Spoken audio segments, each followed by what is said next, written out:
Assalamualaikum warahmatullahi wabarakatuh. Bismillahirrahmanirrahim.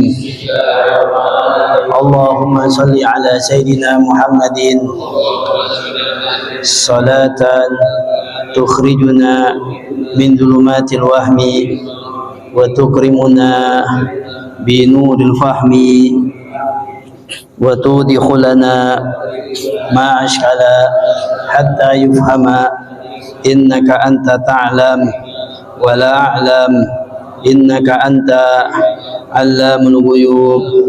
Allahumma inna nas'aluka fahman nabiyyin wa hifdzal mursalin wa ilhamal malaikatil mukarrabin. Allahumma aghnina bil ilmi wa zayyina bil hilmi wa akrimna bit taqwa wa jamilna bil afiyah bi rahmatika ya arhamar rahimin.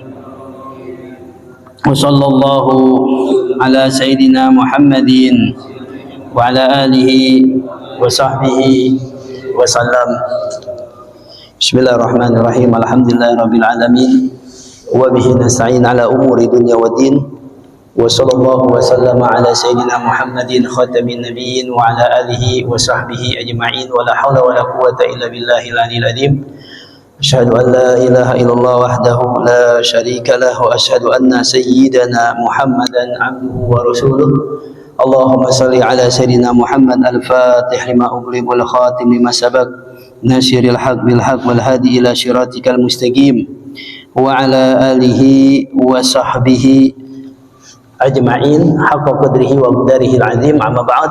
Alhamdulillah, segala puji bagi Allah Subhanahu wa taala yang telah memberikan kita dengan bermacam-macam nikmat-Nya, dari nikmat iman, nikmat Islam, nikmat sehat wal afiyah. Mudah-mudahan dengan nikmat yang Allah berikan kepada kita, Allah memberikan keberkahan kepada kita, keberkahan segala urusan kita dan mengampuni segala dosa-dosa kita. Amin amin ya rabbal alamin.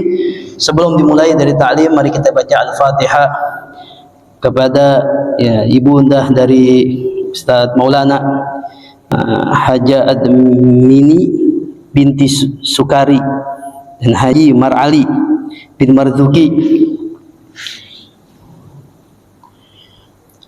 Allahumma ighfir lahuma warhamhuma wa'afihuma wa'fu anhuma wa akrim nuzulahuma wa asi wa adha madkhalahuma wa ghsil bil ma'i wa thal wal barad wa nakib minal khataya kama naqaita khairan min ahlihima wa zawjan khairan min zawjihima wa kihima wa fitnatul qabri min adabi thawabil abyad min ad-danas wa abadilha daran khairan min dariha wa ahlan wa ala kulli niyatin salihah wa ila Nabi Muhammad sallallahu alaihi wasallam. Al-Fatihah.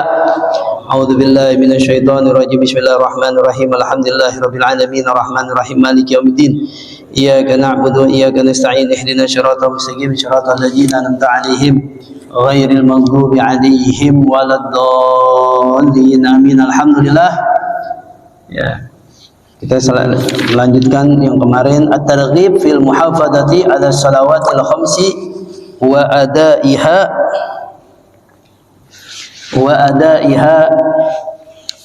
fi awwali waqtiha.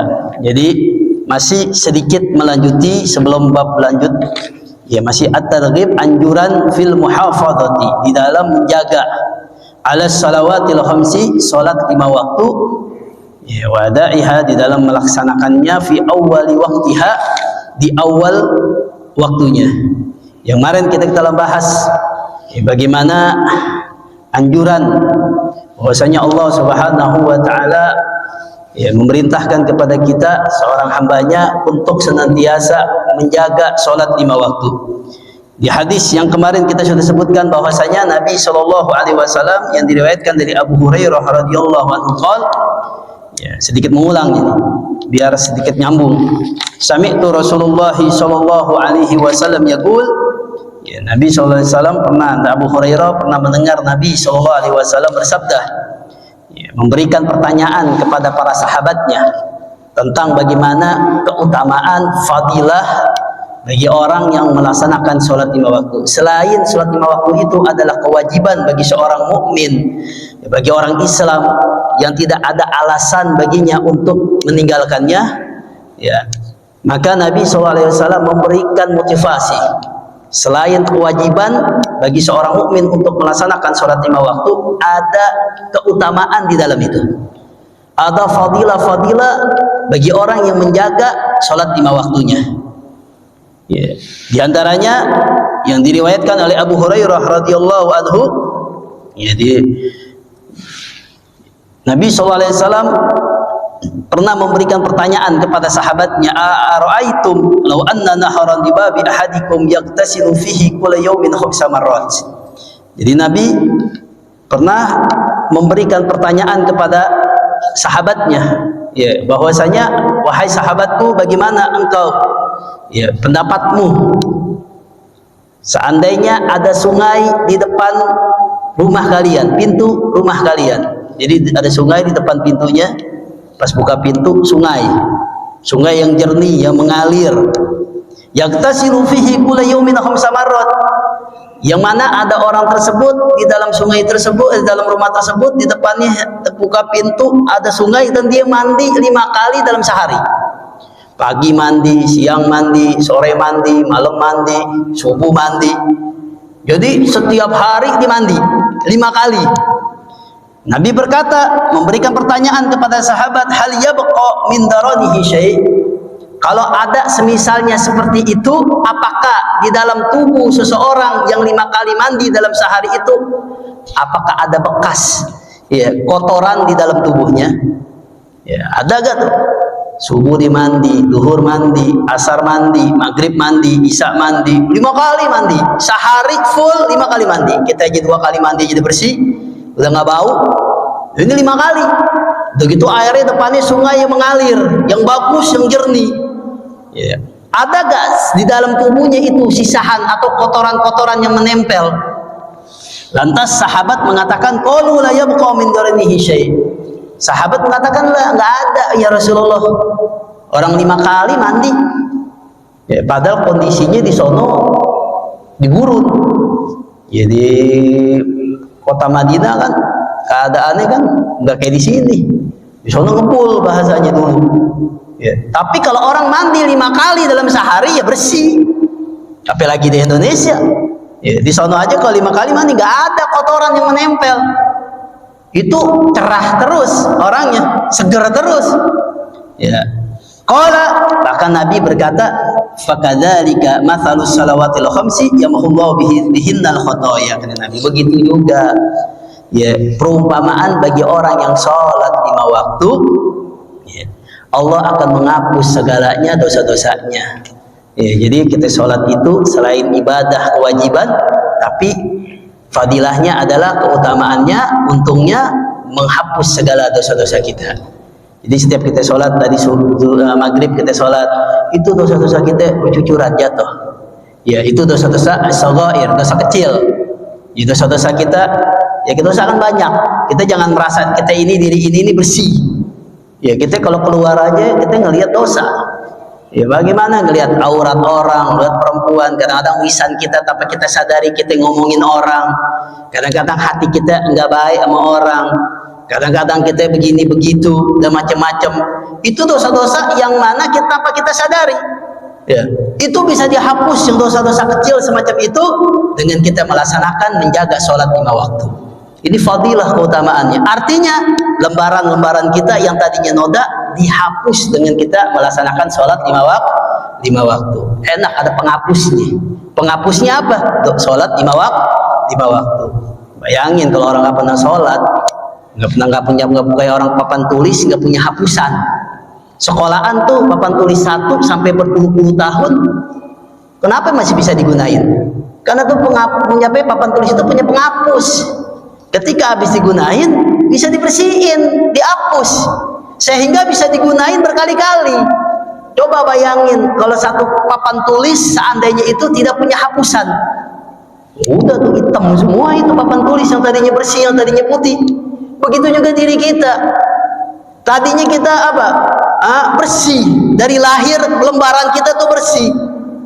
cuman nggak punya penghapus untuk menghapus dosa-dosa kecil kita, dosa-dosa kita. Bayangin kita ketika dewasa, apakah kelamnya, hitamnya, ya, lembaran-lembaran kita yang tadinya putih, hitam karena kita melakukan perbuatan dosa. Ini adalah salah satu keistimewaan bagi umatnya Nabi kita Muhammad SAW. Walaupun umurnya sedikit, umurnya baina sittin wa sab'in, umurnya antara 60 dan 70, namun ada keistimewaan. Walaupun dia pernah kesalahan sedikit dan dia bertobat kepada Allah dan dia beribadah melaksanakan perintah-perintah Allah, secara tidak langsung Allah Subhanahu wa taala akan menghapus segala dosa-dosa kecil kita. Ini adalah kita patut kita syukuri. Ya, maka jangan kita ninggalin yang namanya sholat 5 waktu. Ya, kalau merasa diri kita bersih, kita aja nggak mungkin, di hati kita nggak ada. Dalam satu hari ini pasti kita melakukan kesalahan. Lalai aja sama Allah aja adalah sesuatu kesalahan yang besar bagi hamba Allah Subhanahu wa taala. Kenapa? Karena hidup kita ini apa? Wa ma khalaqtul jinna wal insa illa liya'budun. Kita nih dari bangun tidur sampai tidur lagi tujuannya ibadah aja kepada Allah. Selalu ingat kepada Allah. Bayangin kalau kita lalai kepada Allah. Ya, itu salah satu kesalahan yang amat besar kepada diri kita. Itu dosa-dosa juga dihapus kalau kita melaksanakan sholat 5 waktu. Ya, di situ kan Nabi SAW di hadis yang lain, an Abi Hurairah radhiyallahu anhu aidan, dari Abu Hurairah, ya, diriwayatkan Abu Hurairah radhiyallahu anhu qala, ya, anna Rasulullah SAW qala, bahwasanya Rasul SAW pernah berkata, as-salawatul khams, salat 5 waktu, ya, dari subuh, zuhur, maghrib, isya, subuh, zuhur, asar, maghrib, isya, 5 waktu tersebut. Wal jum'ah ila jum'ah, dari Jumat ke Jumat. Kafaratu lima bainahuna man lam tuksal kabair. Itu yang kita lakukan, menghapus segala dosa-dosa kita selama kita tidak melakukan dosa besar. Jadi yang dihapus itu dosa-dosa kecil, bukan dosa besar. Ya, kalau dosa besar dikatakan apa? Ya, di sini ai alaiha haddun. Ya, dosa besar itu punya apa? Punya tartakibu alaiha haddun, punya apa? Harus melakukan syarat-syaratnya. Kalau dosa besar nggak bisa hilang ketika sholat aja, nggak bisa kita hilang ketika kita melaksanakan ibadah saja. Kalau dosa besar, ya, karena apa? Au wa'idun syadid, karena dosa besar itu punya ancaman yang begitu besar. Ya, seperti apa? Qatli dzulman, seperti orang membunuh tanpa hak, secara zalim, bunuh orang, habisin nyawa orang tanpa ada kebenaran dalam agama Islam. Ya, bunuh orang gitu. Gara-gara apa? Gara-gara harta lah, gara-gara apa? Ya, karena apa? Karena kedzalimannya. Nah, ini dosa besar ini. Nggak cukup di sholat 5 waktu aja untuk menghapus tuh dosa, nggak bisa. Ya, ada batasannya, ada syaratnya. Ya, ada yang namanya hukum-hukumnya.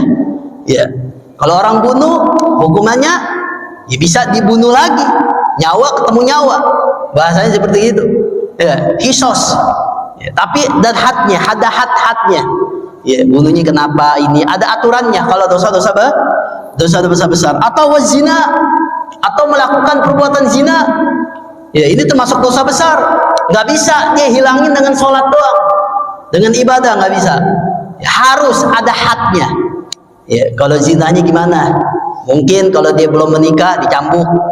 Kalau sudah menikah ada yang namanya rajam.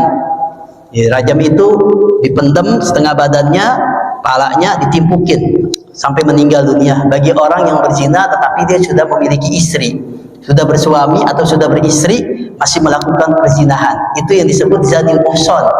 Ya, itu di dalam agama nggak ada penghormatannya. Itu dosa besar. Ya, dosa besar, nggak bisa dihapus dengan sholat doang. Ada hadnya masing-masing, ada hukumnya masing-masing.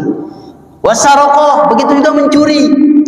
Kita habis nyuri, terus kita ibadah aja sholat 5 waktu, nggak bisa hilang dosa kita. Itu termasuk dosa besar, mencuri.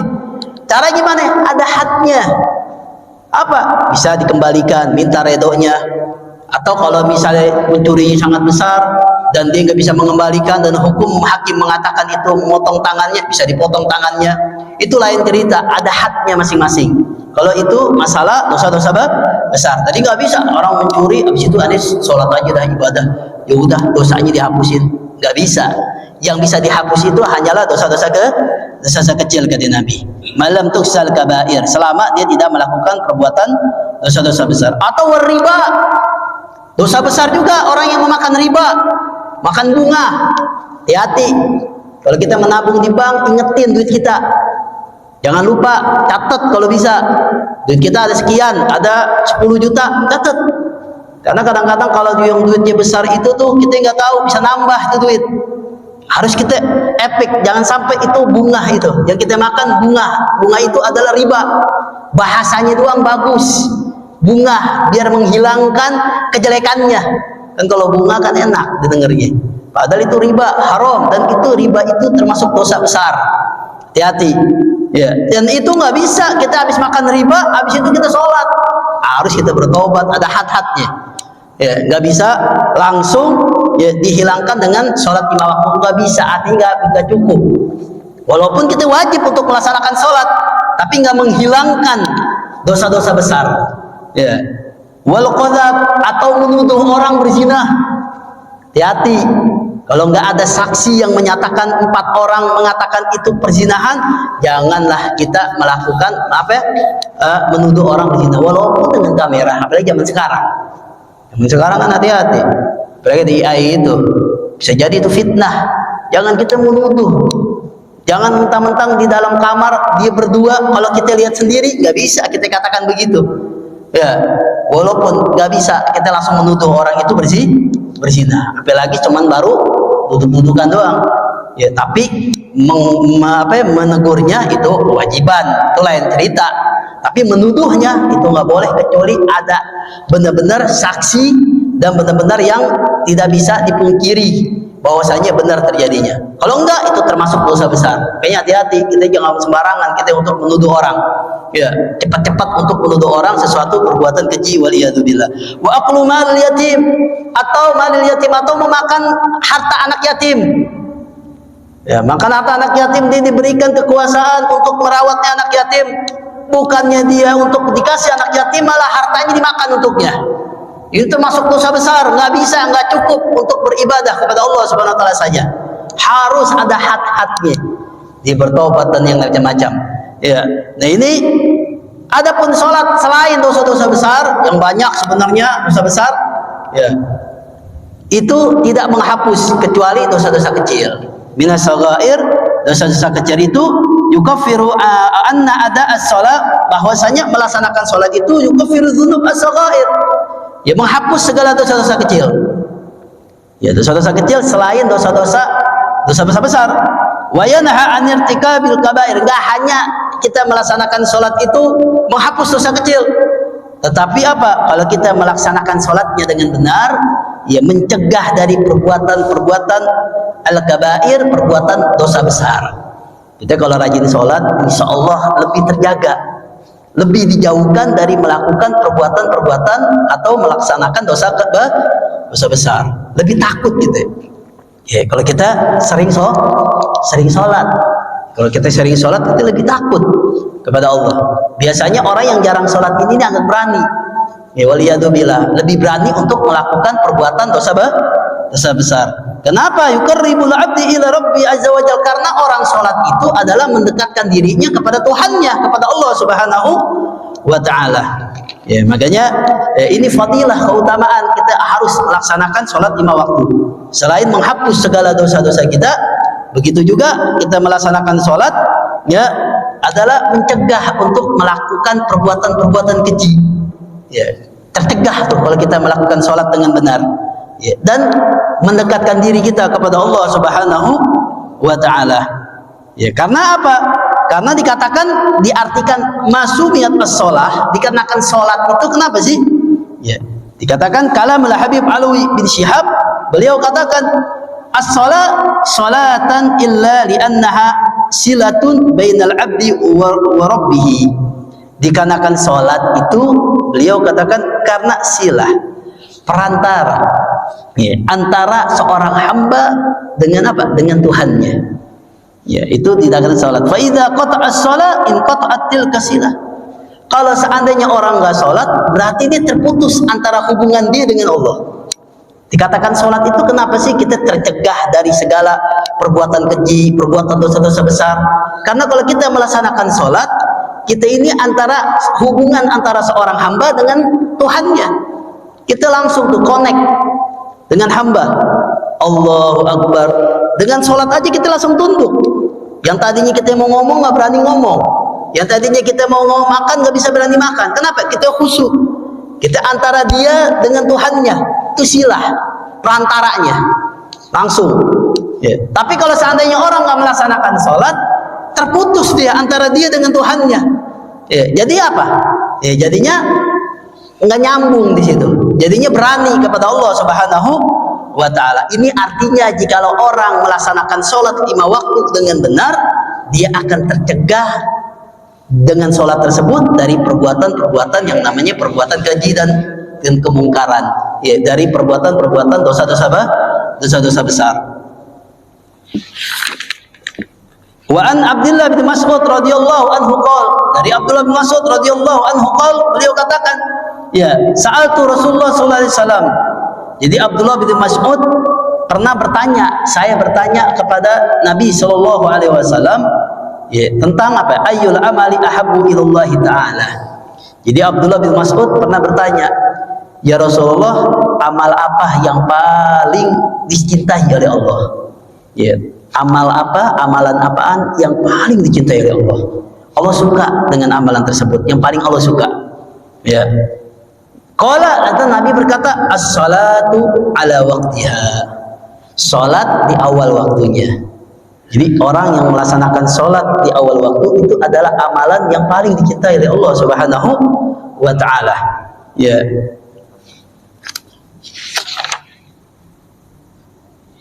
Ay ada'u fi awal waqti habatat tahuduhuliha. Ya, setelah apa? Setelah masuknya waktu sholat, dia langsung sholat, datang ke masjid. Jadi sholat di belakang imam bersamanya. Setelah imam takbir, dia baru takbir. Sholat di awal waktu itu amalan yang paling dicintai oleh Allah Subhanahu wa Ta'ala. Qultu, kemudian aku tanya lagi, summa ayun, apalagi ya Rasulullah amalan yang paling dicintai oleh Allah? Birrul walidain. Yang kedua adalah engkau berbakti kepada kedua orang tua kalian. Ya, orang yang berbakti kepada kedua orang tua itu adalah amalan yang sangat dicintai oleh Allah Subhanahu wa Ta'ala. Ya, karena apa? Karena ridallahi fi ridal walidain wa sukhtullahi fi sukhtil walidain. Keridhaan Allah di dalam keridhaan orang tua dan kemurkaan Allah di dalam kemurkaan orang tua. Bahkan di hadis qudsi dikatakan, barang siapa di pagi harinya yang membuat redha aku, katanya, tetapi membuat murka kedua orang tuanya, ya maka aku menjadi murka karena kemurkaan orang tuanya. Tadinya Allah redha dengan orang tersebut, ternyata orang tersebut, orang tuanya lagi murka dengan dia, Allah semurka dengannya. Dan barang siapa di pagi harinya membuat redha kedua orang tuanya dan membuat murka aku, tadinya Allah murka dengan orang tersebut, tapi ternyata kesehariannya orang tuanya redha dengannya, berbuat baik dengannya, maka aku akan menjadi redha karena keredoan orang tuanya. Berbalik. Ya, jadi Allah itu tergantung apa yang dilakukan oleh orang tuanya. Makanya amalan yang paling Allah cintai adalah dia berbakti kepada kedua orang tuanya. Ya, summa ayun, apalagi al-jihadu fisabilillah. Ya, jihad di jalan Allah. Ya, makanya ini sahabat tuh pengen tahu. Ya, maka di hadis yang lain juga ada yang mengatakan, yang pertama birrul walidain, ada yang mengatakan al-jihad fisabilillah. Ini tergantung konteks yang menanya. Ya, Nabi itu SAW kalau ingin memberikan pertanyaan, ada yang menanya, ngelihat orang. Jadi nggak sama yang satu dengan yang satu tuh kadang-kadang nggak sama. Ya, Nabi. Ketika Nabi melihat nih dia sama orang tuanya nih kurang nih, dia nanya, ya Rasulullah, ya muliaan apa yang amalan yang Allah cintai? Yang pertama adalah berbakti kepada orang tuanya. Langsung Nabi begitu. Ya, ada orang nih udah nggak punya orang tua, sholatnya bagus. Dinanya lagi, ya Rasulullah, apa yang amalan yang paling bertanya? Jihad fisabilillah. Langsung. Ya. Jadi Nabi SAW semacam itu. Tapi yang masyhur yang dikatakan apa? Yang pertama adalah sholat di awal waktunya. Orang kalau misalnya on time dalam sholat lima waktu, insya Allah nggak ada yang namanya karet waktunya. Dia selalu ya mengingat Allah Subhanahu wa Ta'ala. Berikutnya apa? Lanjut, at-targhib min ta'khiri sholat. Nah, selain keutamaan di dalam melaksanakan sholat, fadilahnya menggugurkan segala dosa-dosa kecil, begitu juga menghindarkan, dijauhkan dari hal-hal perbuatan keji dan mungkar. Ya, begitu juga mendapatkan keutamaan di sisi Allah Subhanahu wa Ta'ala, kedekatan di sisi Allah Subhanahu wa Ta'ala. Tapi ada tarhib, ya, dan ancaman min akhiri sholat an waqtiha, ya, wa min tarkiha amdan. Begitu juga ancaman bagi orang yang mengakhirkan sholat, ya, dan akhirnya dari waktunya, sehingga waktunya itu bukan dia nggak sholat, dia sholat, cuman diakhir-akhirkan, tapi sholat zuhurnya di waktu asar.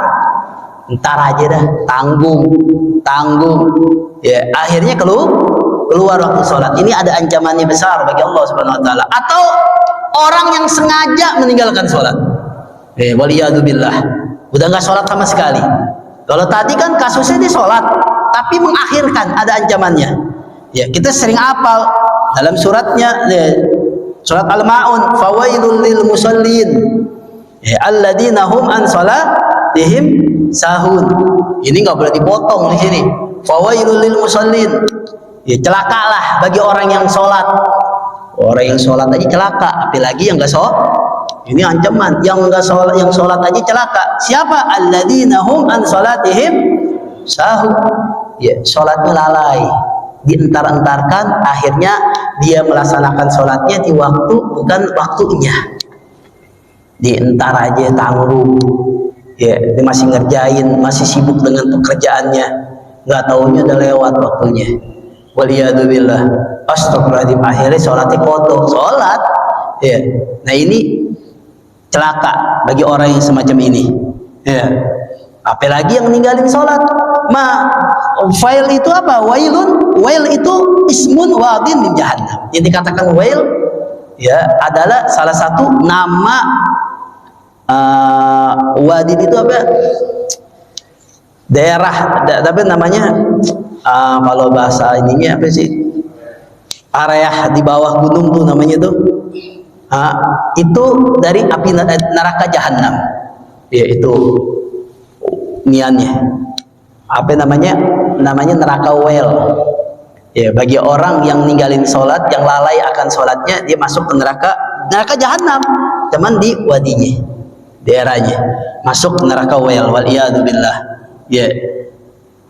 Wa ma qarada fil hadis azab wa adal wadi sabata lil musallin alladhi ghafilun an salatihim. Orang masuk neraka well yang ada di neraka jahanam. Kenapa? Dengan sebab mereka orang yang sholat tetapi sholatnya itu diakhirkan. Ya, sholatnya dientar-entarkan, ghafilun, karena lalai. Karena lalai, diakhirkan ini bukan karena ketiduran. Ya, bukan karena ketiduran atau bukan karena dia lupa. Ya, karena bukan karena dia pingsan misalnya. Diakhirkan itu karena dia sadar, karena kelalaian dia, masih tanggung mencatur misalnya. Ya, kalau ditinggal bisa temannya bisa ngambil langkah misalnya, dia ketakutan. Lalai itu namanya. Dia lebih mengutamakan permainannya, lebih mengutamakan hal-hal yang tidak ada manfaatnya ketimbang sholat 5 waktu. Orang yang semacam itu, walaupun dia sholat, tetap digosok dulu di nerakanya Allah Subhanahu wa Ta'ala, waliyadzubillah. Ya, hati-hati. Ya, apalagi kalau nggak sholat, dikatakan di dalam mukhbiran an ahlil jahim, ya, ditanya, dikabarkan, jadi neraka, orang-orang yang masuk neraka jahanam itu pernah, ya, al-wail ini wadi, ya, lembah gitu, lembah, ini baru ingat lembah. Ya. Wa qala mukhbiran an ahlil jahim. Ya. Jadi neraka, yang ada penduduk di neraka jahanam pernah ditanya, dikabarkan, ya, ditanya, masalakakum fi saqar. Woi, yang ada penduduk jahanam, kenapa kalian masuk neraka jahanam, neraka sakor? Ya, neraka sakor itu salah satu tempat-tempat yang ada di neraka jahanam. Kenapa Anda masuk ke neraka sakor?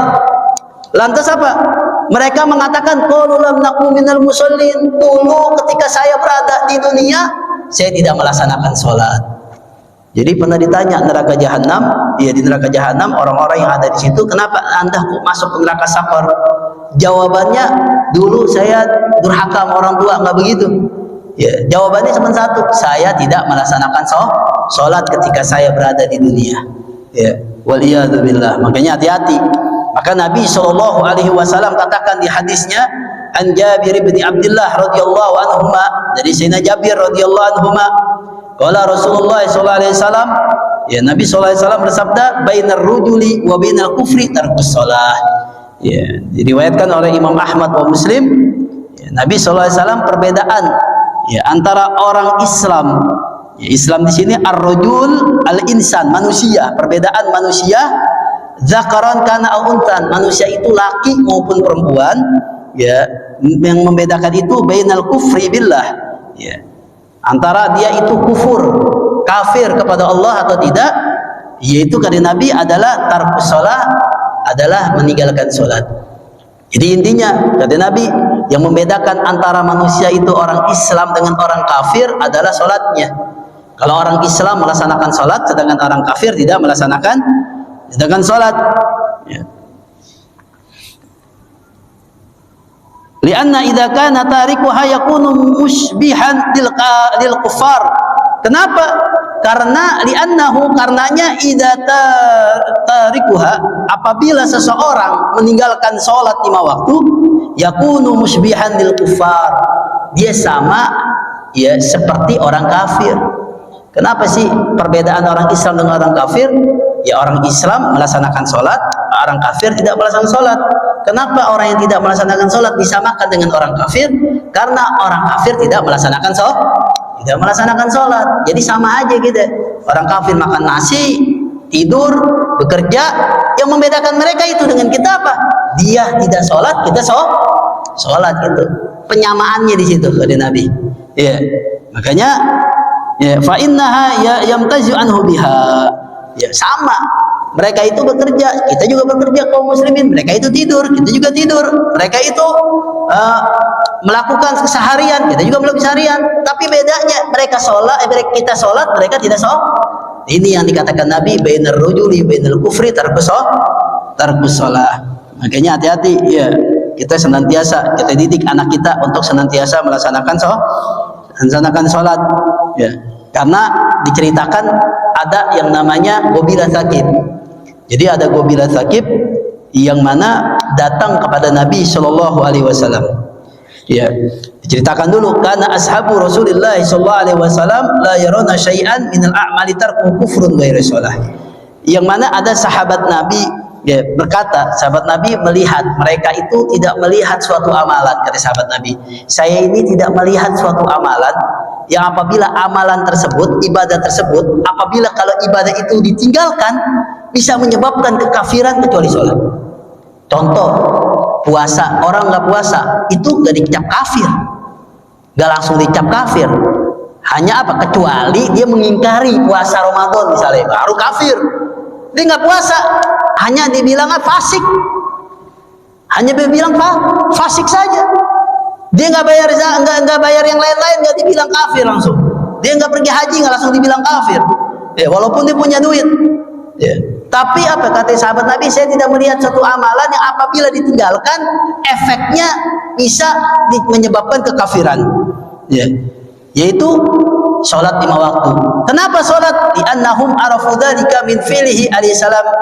Karena para sahabat katanya, saya melihat apa yang dilakukan oleh Nabi Shallallahu Alaihi Wasallam. Ya, yang mana hina atahu taqib wa abau minas sholah.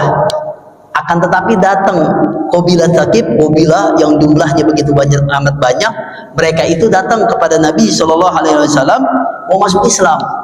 Ya, qabilah taqib ini dari daerah Taif berbondong-bondong datang kepada Nabi mau masuk Islam. Ya, tapi minta syarat kepada Nabi. Ya Rasulullah, kalau saya masuk Islam saya minta syarat. Apa syaratnya? Saya nggak mau sholat. Kami ini nggak mau sholat. Ketika kami masuk Islam kami nggak mau sholat. Nggak mau. Ya. Apa lantas? Falam yakbal Falam yaqbal alaihi salam islamahum. Lantas Nabi SAW menolak keislamannya. Ya, padahal sahabat ada yang mengatakan, ya Rasulullah nggak apa-apa, ntar kalau udah masuk Islam, ya kita ajarin, kita beritahu, jangan langsung ditolak begitu aja. Bahasa kasarnya kita begitu. Nanti kalau udah masuk Islam, bagaimana keutamaan sholat, fadilah sholat? Ya, tapi Nabi nggak mau macam-macam, langsung ditolak sama Nabi SAW. Oh, udah nggak mau sholat, udah nggak ada, udah persyaratan harga mati. Kalau udah nggak mau sholat, udah nggak usah apa, nggak usah masuk Islam bahasanya, ditolak keislamannya. Ya. Lantas Nabi dengan berkata, la khaira fi dinin la ruku fi, kata Nabi, nggak ada kebaikan bagi orang yang mengaku dirinya agama Islam tidak melaksanakan sholat. Bi khilafil ladzi ata musliman wa shalatul fahisa. Tapi ada satu orang datang lagi kepada Nabi. Tadi kan jumlahnya banyak, bila takib. Ya. Puluhan orang banyak mau masuk Islam, ditolak sama Nabi karena persyaratannya nggak mau melaksanakan sholat. Ya, ditolak. Bahkan Nabi mengatakan mau diusir, dikatakan di riwayat lain diusir sama Nabi. Enggak diterima, langsung ditolak mentah-mentah oleh Nabi kita Muhammad SAW. Ini satu orang datang kepada Nabi, ya, mau masuk Islam. Ini orang datang masuk Islam, wa syaratul fahisha, persyaratannya sama Nabi, ya Rasulullah, ya Muhammad, saya mau masuk Islam, tapi syaratnya satu, saya masih boleh untuk melakukan perbuatan zina. Bayangin tuh, kalau tadi dia nggak mau melaksanakan sholat, kalau yang tadi yang satu orang ini mau masuk Islam, tapi masih diizinkan, diperbolehkan. Kalau saya masuk Islam, saya mau masuk Islam, tapi syaratnya saya boleh untuk berzina. Boleh gak? Kalau boleh, saya masuk Islam. Faqubila islamahu. Lantas keislamannya diterima oleh Nabi Muhammad SAW. Sahabat hanya bisa diam, udah. Kok yang tadi sholat, ya sholat jumlahnya banyak, nggak syaratannya tidak mau melaksanakan sholat, ditolak, nggak pakai alasan, langsung diusir. Tapi ini ketika dia berzina, minta izin kalau sholat boleh, kalau masuk Islam boleh berzina, diterima Islamnya. Berarti kan di sini kan dosanya lebih besar dari perzinahan, begitu, seakan-akan. Jadi bingung, sahabat bingung. Padahal kalau sholat kan tinggal dinasihatin aja, kan selesai. Ini lain. Akhirnya apa? Diterima. Diem aja sahabat. Kalau sahabat tuh nggak gali ladang, nggak kurang ajar. Ya, dia mau tahu nih apa yang dilakukan oleh Nabi kita Muhammad SAW. Karena tahu apa yang dilakukan Nabi itu sesuatu yang benar. Sehingga para sahabat hanya bisa diam, nggak bisa ngomong apa-apa, hanya melihat, memantau apa yang dilakukan oleh Nabi kita Muhammad SAW. Singkat cerita nih, ketika orang tersebut masuk Islam, lantas Nabi memanggilnya. Nabi memberikan pertanyaan yang luar biasa, yang membuat orang itu menjadi insaf dan memohon ampun kepada Nabi SAW. Pertanyaannya apa? Atardu an yakuna dzalika li ummi. Wahai engkau sudah masuk Islam, Ani memberikan pertanyaan kepada kalian. Kata engkau, yang engkau katanya ingin berzina. Sekarang Ani ingin nanya, kata Nabi. Bahasa kitanya begitu. Ente redo gak kalau ibu ente dizinai oleh orang lain? Bengong deh. Atardu an yakuna dzalika li ukhtik. Ente redo gak? Rela gak kalau saudari perempuan ente dizinai orang-orang lain? Kalau bahasa kitanya begitu. Bengong deh. Gimana ada yang redo? Lihat ibunya dizinai oleh orang lain, saudarinya dizinai orang lain, ya nggak bakal redo. Nah, begitu. Baru masuk ke itu. Dengan apa? Berikan pertanyaan yang masuk akal.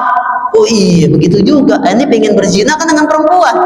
Bisa jadi perempuan tersebut ibunya orang lain, saudarinya orang lain. Kita aja ibu kita, saudari kita aja kalau dizinai dengan orang lain, marahnya bukan main. Ya kita juga sama. Insaf di situ.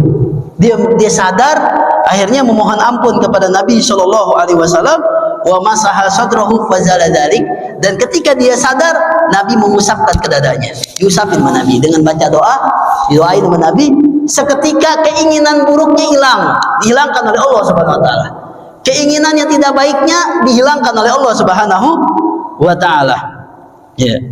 Lantas ya, dikatakan lianna adama shalah al-mani minha al-kibru wa huwa akbarul ma'asi. Ya, kenapa bisa begitu? Karena orang yang meninggalkan sholat itu adalah maksiat, ya, yang paling besar kepada Allah Subhanahu Wa Taala. Jadi paling besarnya orang, ya, dosanya yang paling besar adalah seseorang meninggalkan sholat 5 waktu. Makanya kita hati-hati. Jangan dikata tuh kita melakukan perzinahan ini itu juga dosa besar. Ya, tapi lebih parah lagi orang yang meninggalkan sholat. Bukan berarti perzinahan boleh, enggak, dosa besar, bisa masuk neraka jahanam. Tapi kadang-kadang kita kalah. Oh itu lebih besar. Padahal yang paling akbar adalah seseorang yang meninggalkan sholat. Makanya kita sama anak kita suruh untuk melaksanakan sholat. Jangan disuruh makan dulu. Ya, ente makan, ayo makan pasti makan, anak tenang aja. Apalagi kalau dia kasih jajan 20.000 sehari, dia pasti makan dah. Dia lapar pasti nyari makanan. Masalahnya kalau sholat, kalau nggak ditegur dengan orang tuanya nggak bakalan sholat. Ya, anak kita kalau nggak diberi nasihatin kepadanya, ayo udah sholat belum? Bilangin, walaupun udah nikah. Ya, kita aja ya masih digituin yang punya orang tua. Kita lewat, Ibrahim udah sholat belum? Kalau udah nikah, udah punya anak, masih digituin. Kenapa? Karena apa? Saking pentingnya itu sholat 5 waktu. Karena kenapa? Katsirun minan nas yatrukuna inda shalah indal marad. Ya, karena banyak juga. Jangankan orang yang sehat, lebih banyak lagi orang meninggalkan sholat itu dalam keadaan sakit. Nah ini lebih sakit lagi, lebih parah nih. Yang lebih sakit yang diingat itu sholat. Ya, karena kenapa? Khususan alladzi fil mustasfa, yang ada di rumah sakit juga banyak. Jangan alasan gara-gara sakit nggak apa-apa ninggalin sholat. Nggak ada orang alasan ninggalin sholat, nggak ada. Kecuali orang itu udah gila, orang itu haid, wilada atau nifas, atau orang tersebut meninggal dunia. Jadi nggak ada alasan, ya. Atau belum balik nggak masalah. Anak kecil yang masih 3 tahun, 4 tahun, 5 tahun. Selebihnya bagi mengaku agama Islam nggak ada alasan. Kalau dia nggak haid, nggak nifas, kalau dia nggak gila, kalau dia nggak mati, maka wajib baginya dia itu untuk melaksanakan sholat. Ya, apalagi yang ada di rumah sakit, bilangin semampunya, nggak mesti diri. Kalau dia nggak mampu diri, dia sholat dengan berbaring. Ya, kalau nggak ini dan yang lain-lain. Kalau nggak bisa pakai air, mungkin dengan tayamum. Nanti diajarin dengan seajar-ajarnya, tapi jangan sampai meninggalkan sholat 5 waktu. Farubama yamut ahaduhum ala tilka hala fayamut ala su'il khatimah. Kalau seandainya orang beralasan saya ini sakit, jadi boleh dong saya qada dah sholatnya. Ya karena alasan kayak sakit, alasannya sakit tuh. Ya alasannya nggak bisa apa-apa. Nggak boleh kena air lah dan macam-macam lah karena saya sakit. Tapi masih sadar. Ya, dia alasan begitu. Akhirnya meninggal dunia. Waliyadzubillah, meninggalnya dalam keadaan su'ul khotimah. Karena meninggalnya dalam keadaan meninggalkan sholat. Ya'udzubillah. Wa yaman yaqulil marid, atau ada orang yang mengatakan kepada orang yang sakit, dia datang jenguk, la tusolli, nanti jangan sholat dulu dah. Itu lagi sok-sokan. Ada orang ada sok bijak begitu. Iya, dia lagi kurang sehat, jangan gerak. Ya, ente lagi sakit, tatar aja sholat nanti bisa dibodoh dah. Yang penting sehatin dulu badan ente. Ya, sehatin dulu badan ente. Karena sholat wajib, nggak ada alasan. Selama dia masih sadar, nggak ada alasan bagi orang meninggalkan sholat. Ya, atau la yukallifullahu biha. Ya, Allah nggak memaksakan seorang hamba. Allah tahu nasibnya hamba. Ente dalam keadaan sakit, Allah tahu. Tenang aja. Ya, dikatakan di sini apa? Fa huwa syaiton. Yang bicara itu adalah setan. Nggak boleh orang melarang untuk meninggalkan orang menyuruh orang untuk meninggalkan orang menyuruh orang meninggalkan sholat berarti itu syaitan deh. Waliyadzubillah, hati-hati. Maka jangan sampai ya di antara kita dalam keadaan sakit semacam itu masih wajib untuk melaksanakan sholat. Bagaimana kita yang dalam keadaan bugar, sehat, dalam keadaan kuat, dalam keadaan walafiat, alhamdulillah, ya aman. Gak seperti kayak di Gaza yang mana sholat aja nggak tenang, ada rudal dan macam-macam. Kita di sini aman, nikmat, masih saja kita meninggalkan sholat, berarti kita tidak bersyukur, berterima kasih kepada Allah Subhanahu wa Ta'ala. Mudah-mudahan dengan kita menjaga sholat, Allah Subhanahu wa Ta'ala akan memberkahkan hidup kita, menyehatkan badan kita, memberkahkan keluarga kita, memberkahkan kampung kita, dan mudah-mudahan Allah Subhanahu wa Ta'ala akan mengumpulkan kita nanti di yaumul qiyamah bersama dengan Nabi kita Muhammad sallallahu alaihi wasallam. Rabbana atina fid dunya hasanah wa fil akhirati hasanah wa qina adzabannar. Ya Rabbana tarafna bi wa annana asrafna ala ladha fatub alaina tauba tagsil kulla hawba wastur lana al-'awrati wa amin ar-ru'ati waghfir li walidina rabbi والآل والإخوان وسائر وكل ذي محبة أو جيرة أو صحبة والمسلمين جميعا فضلا وجود منا